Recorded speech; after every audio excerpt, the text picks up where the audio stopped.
Allô tout le monde! Donc dans cette capsule, je vais vous montrer comment installer et utiliser Fiji, qui est une application d'analyse d'images qui est quand même assez connue en fait dans le domaine scientifique. Vous allez voir que c'est quand même assez user-friendly et simple d'utilisation, mais malgré sa simplicité, cette application-là est quand même une très bonne ressource, puis je vous recommande fortement d'apprendre à l'utiliser pour analyser vos images et extraire des informations de ces images. Donc, cette capsule-là va vous montrer un exemple avec Mac, parce que ben, c'est ça que j'ai dans la vie, mais les étapes sont essentiellement les mêmes pour les autres systèmes d'exploitation. Si jamais vous avez des problèmes suite au visionnement de cette capsule, entrez en contact avec nous, puis on va vous aider par rapport à ça. Soit par le forum, soit par courriel, mais je pense que ça serait plus facile par le forum, comme ça je vais pouvoir vous répondre et vous aider. Donc la première étape, installer Fiji. Pour faire ça, on va ouvrir un navigateur web. On va écrire Fiji. Oh, c'est pas ça pantoute. Puis on va prendre ici le premier lien.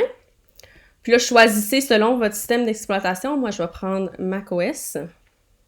Je vais, par exemple, mettre, peu importe, là, desktop, tiens.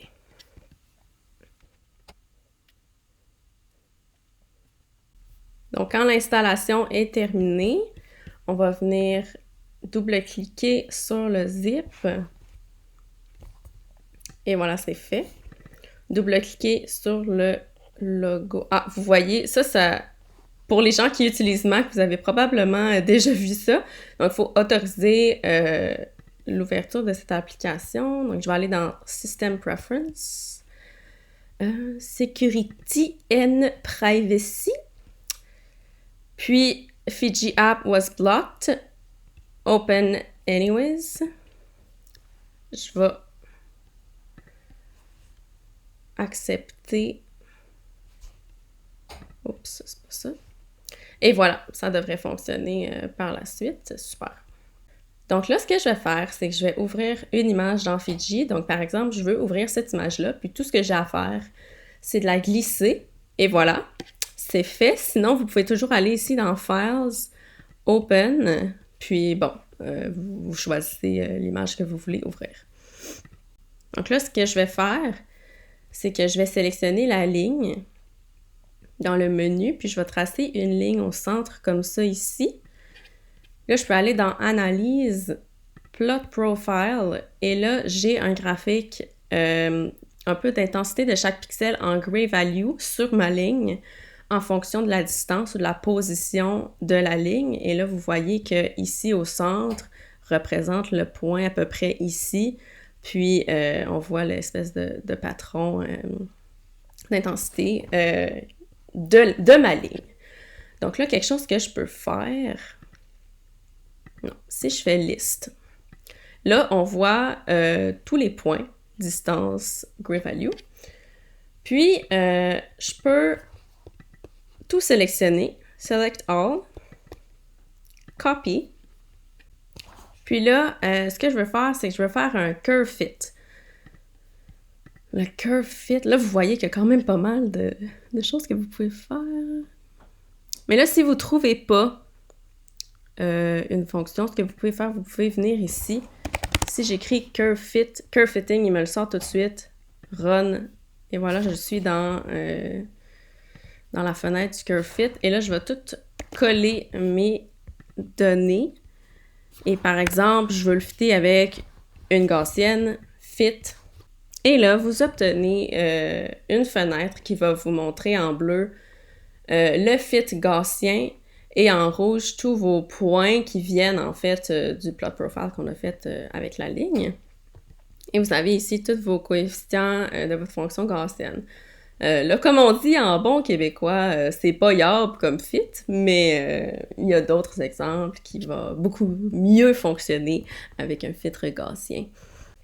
Sinon, quelque chose que j'aime bien faire aussi, c'est de changer le contraste de mon image pour, par exemple, voir mieux ou moins voir des détails selon ce que vous voulez faire. Pour ça, je vais dans Image, Adjust Brightness Contrast. Puis là, j'obtiens cette petite fenêtre ici que je peux glisser comme ça. Puis vous voyez que mon image, elle change de brightness ou de contraste. Là, il faut faire attention avec ça, par contre, parce que en glissant comme ça ici, c'est vraiment juste le visuel qui change, puis la valeur de vos pixels, elle change pas. Par contre, si vous faites 7, là, la valeur de vos pixels, elle va changer pour vrai. Puis ça, c'est pas nécessairement quelque chose qu'on veut. Souvent, on veut garder les images raw pour faire plusieurs analyses par la suite avec. Donc, je vous conseille pas de faire 7. Mais bon, je vous le montre quand même.